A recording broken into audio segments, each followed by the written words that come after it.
जी अस्सलाम वालेकुम। यासीन आपके साथ हाजिर है मॉर्निंग ब्रीफिंग में। आज इस हफ्ते का चौथा वर्किंग डे जुमेरात है और 21 नवंबर आज तारीख है। और जो सूरत हाल सुबह से हम मार्केट की देख रहे हैं अक्रॉस दी वर्ल्ड, पूरी दुनिया की, वो आज माइनस है, गिरी हुई है, डाउन साइड पे है, रेड टेरिटरी में चल रही है। अच्छा, उससे पहले मैं आपसे ये ज़रूर रिक्वेस्ट करूंगा, ये मैं भूल जाता हूं कि इस YouTube चैनल को प्लीज़ आप सब्सक्राइब ज़रूर कीजिएगा, इसको शेयर करें और अगर आपको सही और अच्छी लगती है तो इसको लाइक भी ज़रूर करें और ज़्यादा से ज़्यादा इसको फैलाएं, क्योंकि उर्दू और सहल अंदाज में, जैसे कि मैं आपसे रोज़ जाना ये बात करता हूँ, क्योंकि एक थोड़ा सा एक आइडिया हो जाता है 10-15 मिनट में कि what is happening around the world, दुनिया में क्या हो रहा है और किन बेसिस पे मार्केट मूव करती है। तो बहरहाल आज सुबह से जो हम देख रहे हैं बशमूल Pakistani stock exchange PSX index भी आज 300-350 पॉइंट मार्केट माइनस है। उसकी बेसिक वजह टेक्निकल ग्राउंड पे हो सकती है, फंडामेंटल न्यूज ऐसी कोई नहीं है जिसकी वजह से स्टॉक मार्केटें डाउनफॉल हो रही हैं। क्योंकि पिछले दिनों जब हमने ये देखा कि 53,000 से 53,000 पे जो PSX इंडेक्स था वो गिरते गिरते 28,000 तक आया और उसके तकरीबन 3-4 महीने के बाद मार्केट 10,000 पॉइंट इंडेक्स प्लस हो गया, यानी 38,000 या 39,000 तक मार्केट आने वाली थी, या हम 38,000 को लेते हैं। तो 10,000 का साइकोलॉजिकल लेवल मार्केट ने ऊपर गई, हाई हुआ, टच किया, उसके बाद आज 500-600 पॉइंट, कल भी माइनस थी, आज भी 300 पॉइंट मार्केट माइनस है। 1000 पॉइंट लगभग आप कह सकते हैं कि मार्केटें डाउन हो रही हैं या हुई हैं। सिर्फ और सिर्फ वजह टेक्निकल ग्राउंड, ग्राफ पे या जो इंडिकेटर्स हमारे पास आते हैं, जैसे मैंने 3 दिन पहले भी आपसे ये कहा था कि जो बड़ा सबसे इंपॉर्टेंट जो ओवरबॉट एंड ओवरसोल्ड टेरिटरी का जो एक इंडिकेटर है टेक्निकल चार्ट्स पे, जिसको हम RSI रिलेटिव स्ट्रेंथ इंडेक्स कहते हैं, वो तकरीबन 87 और 90 के लगभग चल रहा था। और नॉर्मली ये कहा जाता है कि अगर RSI टेक्निकल इंडिकेटर 75 तक हो तो मार्केट में शॉर्ट सेलिंग करनी चाहिए, बेचना चाहिए। माल अगर आपके पास हाथ में है तो उसको बेच दें, सेल कर दें।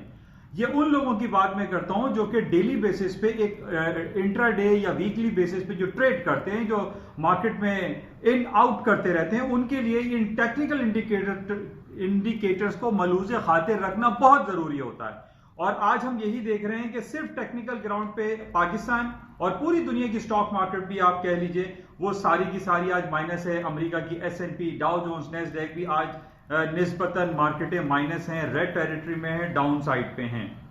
अच्छा, अब जो डाउन साइड पे पाकिस्तान की जो अगर हम बात कर लेते हैं, जो इकोनॉमिक इंडिकेटर्स हमारे पास आ रहे हैं, जो काफी दिनों से मैं आपसे बयान कर रहा हूं कि पाकिस्तान के ट्रेजरी बिल्स जो हैं वो तारीख की बुलंद तरीन सतहों पे हुए, 713 मिलियंस ऑफ डॉलर के उसकी सेलिंग हुई। पाकिस्तान का जो NSS का नेशनल सेविंग स्कीम का इन्होंने इंटरेस्ट रेट डाउन किया। अभी जो कल हमारे पास पाकिस्तान स्टेट बैंक की जो मॉनेटरी पॉलिसी आ रही है, उसमें यह कहा जा रहा है कि 1% या 1.5% इंटरेस्ट रेट कट कर दिया जाएगा।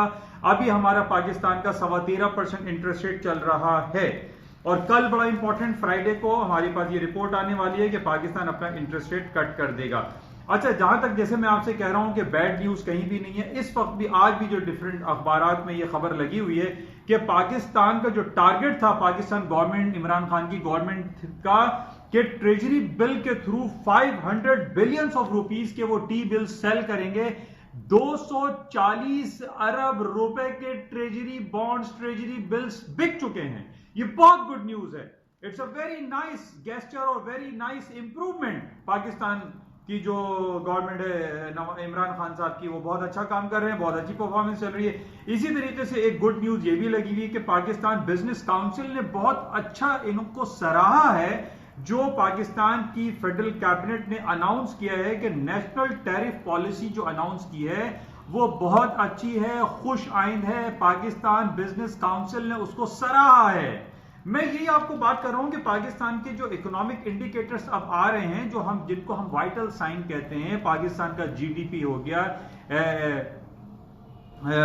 और भी जितने भी इंडिकेटर्स हैं, यानी स्टेट बैंक के और दूसरे जो हमारे इंपोर्ट एक्सपोर्ट्स बिल्स हैं, उसमें बहुत इंप्रूवमेंट आ रही है। हमारी इंपोर्ट जो है वो डिक्लाइन हो रही है, हमारी एक्सपोर्ट बढ़ रही है। आप सिर्फ, वो कहते हैं नंबर्स स्पीक, नंबर्स बोलते हैं, नंबर्स बोल रहे हैं और हालात काफी बेहतर हो रहे हैं। लेकिन अब सिर्फ हम ये टाइम दे रहे हैं इमरान खान साहब की गवर्नमेंट को। आवाम देख रही है कि हालात जो है वो बहुत अबतर थे, खराब थे। खास तौर पे जो PSX में जो हालत हुई थी कि 53,000 से 28,000 तक हमारा इंडेक्स आ गया था। लोगों का इंटरेस्ट न सिर्फ पाकिस्तान के लोगों का बल्कि इंटरनेशनल जितने भी इंस्टीट्यूशन जो पाकिस्तान के PSX में इन्वेस्ट करते थे उनका एतमाद खत्म होता चला जा रहा था। लेकिन अब एतमाद, उनका confidence, business sentiments, consumer confidence हमारा पाकिस्तान का बहुत बेहतरी की तरफ जा रहा है।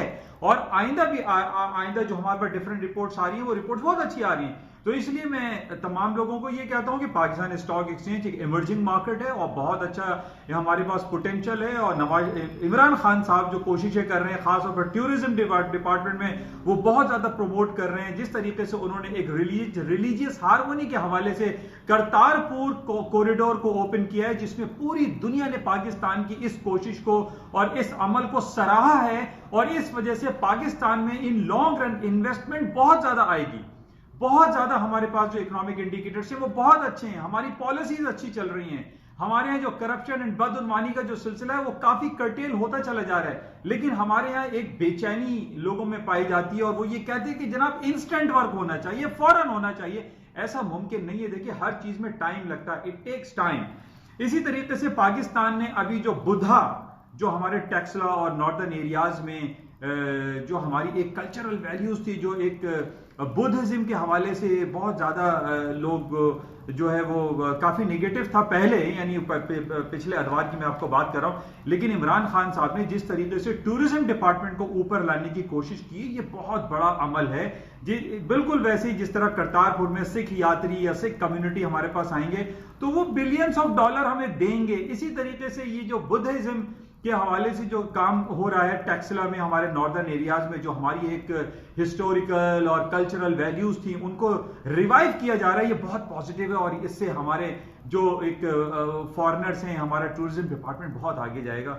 और इसकी हम जितनी भी तायद और तारीफ करें इमरान खान की वो कम है। बहरहाल जितने भी इकोनॉमिक इंडिकेटर्स हैं वो हमारे अच्छे जा रहे हैं। मुख्तसर ये कि PSX में आज और कल में जो मंदी आई है उसमें घबराना नहीं चाहिए। इंशाल्लाह ये बेहतरी की तरफ जाएगा। सिर्फ ये टेक्निकल करेक्शन है जिसको हम कंसोलिडेशन भी कहते हैं। कंसोलिडेट हो गई है मार्केट, उसकी वजह से मार्केट थोड़ा सा डाउन हुई है। करेक्शन एंड कूलिंग पीरियड हम कह सकते हैं। तो बहरहाल दूसरी तरफ हम थोड़ा दुनिया की बातें कर लेते हैं। पूरी दुनिया की स्टॉक मार्केटें भी आज थोड़ी सी डाउन साइड पे हैं और उसके डाउन साइड होने की वजह देखिए 2-3 बहुत ज्यादा इंपॉर्टेंट नजर आ रही है।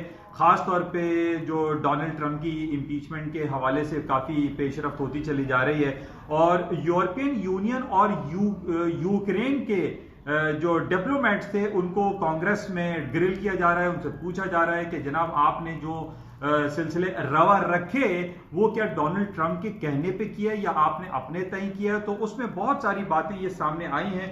और कल भी जो हमारे पास जो इम्पीचमेंट और हियरिंग हुई है वो यूरोपियन यूनियन के जो डिप्लोमेट थे उनका नाम है मिस्टर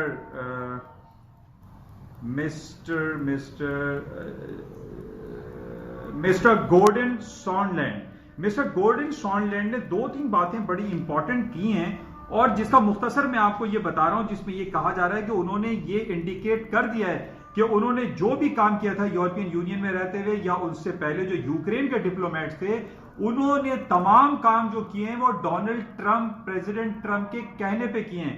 अब ये बात होती चली जा रही है जिसमें एक वर्ड इस्तेमाल हो रहा है, favour exchange for the favour, कि वो फेवरिज्म की बात उन्होंने की। और ट्रंप साहब ने यूक्रेन के और यूरोपियन यूनियन के जो डिप्लोमेट्स थे उनको ये कहा कि आप जो बाइडेन के खिलाफ जो भी सिलसिला है वो करें, ताकि जो बाइडेन जो अगले साल सन 2020 के इंतखाबात में डोनाल्ड ट्रंप के बिल्कुल फ्रंट लाइन कॉन्टेंडर हैं और वो उनके खिलाफ खड़े होंगे, उनको ताकि नाअहल करार करवा दिया जाए, ताकि ट्रंप साहब इजीली अगले साल का जो 4 साल इंतखाबात होंगे उनके रिपब्लिकन एंड डेमोक्रेट के, ट्रंप साहब जीत सकें। तो ये बहुत ज्यादा नेगेटिव हो गया और अब ये दिखाई दे रहा है कि ट्रंप साहब की इंपीचमेंट लाजमी होती हुई दिखाई दे रही है। अब वो अदर बात है कि जनाब ट्रंप साहब की इंपीचमेंट होगी, उनको इम्यूनिटी हासिल होगी या नहीं होगी, लेकिन पहला इकदाम जो हमें नजर आ रहा है, पहला कदम जो है वो ये है कि इन तमाम इंपीचमेंट जो ग्रिल हुआ जा रहा है किया जा रहा है यूरोपियन यूनियन के डिप्लोमेट को, यूक्रेन के डिप्लोमेट को, या दूसरे रिप्रेजेंटेटिव थे, या डिफरेंट जो विसल ब्लोअर्स थे, उन सबको बैठाया जा रहा है और पूछा जा रहा है कि उन्होंने ट्रंप साहब की पर्सनल कैपेसिटी में अगर मदद की या उनका साथ दिया या उनको फेवर दी तो वो क्यों दी, और अगर दी तो उन्होंने लॉ को क्रॉस किया। तो इस वजह से हम कह सकते हैं कि स्टॉक मार्केट में थोड़ी सी आज डाउनफॉल आया है। और दूसरी वजह जो दिखाई दे रही है वो अमेरिका और चाइना के दरमियान जो बिलियंस ऑफ डॉलर के टैक्सेस लगाने की जो बात हो रही थी उसको रोल बैक की बात की जा रही है। अब ये रोल बैक में, जैसे मैंने आपसे पहले भी कहा था कि जनाब वो रोल बैक की बात हो रही है कि जनाब उसके डिफरेंट फेजेस डिफाइन हो रहे हैं कि रोल बैक जो है वो फेज 1, फेज 2, फेज 3 में होगा। अब जो निगेटिव आज हुआ है, एक दो दिन से मार्केट डाउन हुई है स्लाइटली, मैं ये नहीं कहूंगा कि बहुत क्रैश हो गई मार्केट, उसकी वजह ये बताई जा रही है कि अब ये बात हो रही है कि रोल बैक क्या दिसंबर में होगा या जनवरी में होगा। अब ये कह रहे हैं कि अगले साल किसी महीने में होगा। तो वो लिंगर ऑन करते चले जा रहे हैं, जैसे हम अंग्रेजी में कहते हैं ना डिले डिनाई, कि जितना ज्यादा आप डिले करेंगे वो डिनाई की तरफ चला जाता है। तो इसमें लोगों में इबाम एक कॉन्फिडेंस शेक हो जाता है, जिसकी वजह से स्टॉक मार्केटों में आज हम ये देख रहे हैं कि डाउनफॉल थोड़ा सा आया है, न सिर्फ पीएसएक्स में, बीएसएक्स में तो हम करेक्शन कह सकते हैं, और अमेरिका और यूएस की जो मार्केट है, S&P, Dow Jones, Nasdaq, even के जो आज एशियन मार्केट है या आप यूरोपियन मार्केट है वो भी स्लाइटली डाउन हुई हैं। अच्छा, अब ये दो खबरें अमेरिका में बहुत ज्यादा चल रही हैं कि यानी अमेरिका और चाइना के दरमियान जो ट्रेड के हवाले से जो फेजेस हैं वो, और दूसरा इम्पीचमेंट का जो सिलसिला चल रहा है, इसकी वजह से मार्केट में थोड़ा सा नेगेटिव इंपैक्ट आया है, लोगों में नेगेटिविटी आई है, लोगों के सेंटिमेंट्स एंड कॉन्फिडेंस थोड़ा सा शेकअप हुए हैं। एक वजह यह है। अच्छा, दूसरी तरफ जो नेगेटिव हमारे पास खबर हम ये कह सकते हैं कि जनाब जो बरतानिया का यूरोपियन यूनियन से अलहदगी के हवाले से जो सिलसिला चल रहा है उसमें काफ़ी गर्मा गर्मी देखने में आ रही है। अब बरतानिया के जो दो पार्टी हैं, कंजर्वेटिव एंड लेबर पार्टी, उनके पिछले दिनों हमने ये देखा कि यानी कल रात 2 दिन हो गए, जर्मी कॉर्बाइन और बोरिस जॉनसन की डिबेट हुई और उसमें काफ़ी तल्ख कलामियां हमने देखने में आई और आपस में बहुत ज़्यादा एक दूसरे को मुरूद इल्ज़ाम ठहराते रहे। और इससे पहले जो हमारे पास एक रिपोर्ट आई थी जिसमें कहा जा रहा है कि जून 2016 में जो इनका रेफरेंडम हुआ था उसमें एक लेबर पार्टी के जो लीडर थे उनका मर्डर हुआ था, उनको मार दिया गया था, और अभी वहाँ पे हाई अलर्ट सिक्योरिटी जारी कर दिया गया है कि लेबर पार्टी और जो कंजर्वेटिव पार्टी है वो अपने तमाम कैंडिडेट्स की सिक्योरिटी खुद करे और कहीं भी कोई नाखुशगवार हालात होने से उसको बचाया जा सके। लेकिन अब ये जो बातें हमारे पास आ रही हैं, जैसे पिछले दिनों मैंने आपसे ये कहा था कि क्वीन को भी ये कहा जा रहा था कि वो जो है हाइड हो जाएं, छुप जाएं, रॉयल फैमिली जो है उनको उनकी जानों को खतरा है। तो इस किस्म की जो डिफरेंट अखबारी खबरें आती रहती हैं तो ये एक नेगेटिव इम्पैक्ट तो बहरहाल हमारे और आपके जहनों में छोड़ती हैं, जिसकी वजह से हम ये देख रहे हैं कि पिछले कई महीनों से, ना सिर्फ हम एक हफ्ते 2 हफ्ते की बात करें, कई महीनों से ना ब्रिटिश पाउंड में कोई मूव है, ना यूरो में कोई मूव है, ना स्विस फ्रैंक में, ना जापानीज येन में। यानी अगर हम 2-4 साल पुराना रिकॉर्ड उठाकर देखें तो हम ये देखते थे कि इन तमाम करेंसी जो कि स्ट्रीम लाइन पूरी प्राइम करेंसीज पूरी दुनिया की कहलाती हैं, इसमें डेली बेसिस पे 200, 300 पॉइंट ऊपर या नीचे, ऊपर है तो ऊपर 200 point plus, 200 point plus, 400 plus, market में मूव ही नहीं है। उस मूव के ना होने की वजह सिर्फ हमें यही दिखाई दे रही है कि एक अनसर्टेन फ्यूचर दिखाई दे रहा है हमें यूरोपियन यूनियन का, हमें बरतानिया का, जिसकी वजह से एक इबाम है, एक कॉन्फिडेंस शेक हुआ है। लोगों को पता नहीं है कि यूरोपियन यूनियन के क्या बनेगा, बरतानिया का क्या होगा। कोई लॉबी पीछे काम कर रही है, बरतानिया को लाजमी जो है वो यूरोपियन यूनियन से अलहदा करने के दर पे है। अब वो कौन सी लॉबी है, वो कौन से अवामिल है, वो कौन से हाइड हैं, वो कौन सी खलाई मखलूक है जो बरतानिया को यूरोपियन यूनियन से अलहदा करने की कोशिशों में लगी पड़ी हुई है। आप ये देखिए कि जब 2016 के इंतखाब जो रेफरेंडम हुआ था बरतानिया में, उसमें मैंने पहले भी आपसे ये कहा था कि एक आर्टिकल 51 कहलाता है यूरोपियन यूनियन का, आर्टिकल 50 या 51 है, उसमें ये कहा गया था कि अगर यूरोपियन यूनियन से कोई मुल्क अलहदगी चाहता है तो उसको 52% जो है वो वोट लेना पड़ेगा और उसका जो वोटिंग रिटर्न होगा वो 75% होगा। अब इस आर्टिकल 50 जो था यूरोपियन यूनियन को, उसको उन्होंने फुलफिल नहीं किया। 51.8 वोट पड़े और यस में और इसी तरीके से 74 पॉइंट समथिंग जो है लेस देन 75 उनको जो वोटिंग रिटर्न था वो, यानी वो दोनों उनको क्वालिफाई नहीं कर सके। तो इस बेसिस पे तो हम तो ये समझ रहे हैं कि वो इन्वोक हो सकता है आर्टिकल 50 यूरोपियन यूनियन का। तो अब जिस तरीके से 3 साल गुजर गए उस रेफरेंडम को हुए हुए, हम ये देख रहे हैं कि 3 सालों में आप देख लीजिए कि ब्रिटिश पाउंड में या यूरोपियन या यूरो करेंसी में कोई बड़ी मूव दिखाई नहीं दे रही, ना पॉजिटिव ना negative. Market middle of the road पे जो है ना वो रुकी हुई है। कुछ समझ में नहीं आ रहा है कि बरतानिया का या यूरोपियन यूनियन के जो बाकी 27 ममालिक हैं उनका आगे फ्यूचर क्या होगा। बहरहाल चूंकि बरतानिया पूरी दुनिया की 6th and 7th largest economy consider की जाती है, इसका यूरोपियन यूनियन से अलहदा हो जाना ये बहुत ज़्यादा नेगेटिव कंसिडर किया जाएगा पूरी दुनिया की इकोनॉमी के लिए, ना सिर्फ बरतानिया और यूरोपियन यूनियन के लिए बल्कि उसमें इंग्लैंड भी है, जापान भी है और आपकी एशियन कंट्रीज हैं। जैसे जापान ने पहले भी ये कहा था कि अगर बरतानिया यूरोपियन यूनियन से अलहदी इख्तियार कर लेता है तो उसकी जो फॉरेन पॉलिसी है उसमें काफ़ी तब्दीली होगी और बरतानिया तन्हाई का शिकार हो जाएगा। अब एक तरफ हम ये भी देख रहे हैं कि बरतानिया के निकलने की जो बातें चल रही हैं और उसके पीछे जो अवामिल कार फरमा हैं उसमें हम अमेरिका का रोल बहुत ज़्यादा पॉजिटिवली देख रहे हैं, क्योंकि ट्रंप साहब ने भी शाबाशी दी थी बोरिस जॉनसन को और ये कहा था कि ये मर्द का बच्चा है। इस तरीके के लफ्ज़ इस्तेमाल उन्होंने किए थे कि जनाब ये बरतानिया को यूरोपियन यूनियन से जो है वो निकलवा देगा। तो बहरहाल इस वजह से काफ़ी इबाम है, नेगेटिविटी पाई जा रही है, जिसकी वजह से मार्केट में कोई करेंसी मार्केट में खासतौर पर कोई बड़ी मूव दिखाई नहीं दे रही है। अच्छा, आज हम बात कर लेते हैं। आज यूरो जोन में जो है कंज्यूमर कॉन्फिडेंस की रिपोर्ट रात को 8 बजे आएगी और कंज्यूमर कॉन्फिडेंस की रिपोर्ट जो है वो बेहतर आ रही है यूरोप में, तो यूरो की मार्केट में थोड़ी सी तेजी हो सकती है। अच्छा, इसी तरीके से इंग्लैंड का अमेरिका का एग्जिस्टिंग होम सेल्स आने वाला, और सबसे इंपॉर्टेंट आज आ रहा है साउथ अफ्रीकन रैंड की खबर है। साउथ अफ्रीका का जो सेंट्रल बैंक है वो अपना इंटरेस्ट रेट अनाउंस करेगा शाम के 6 बजे।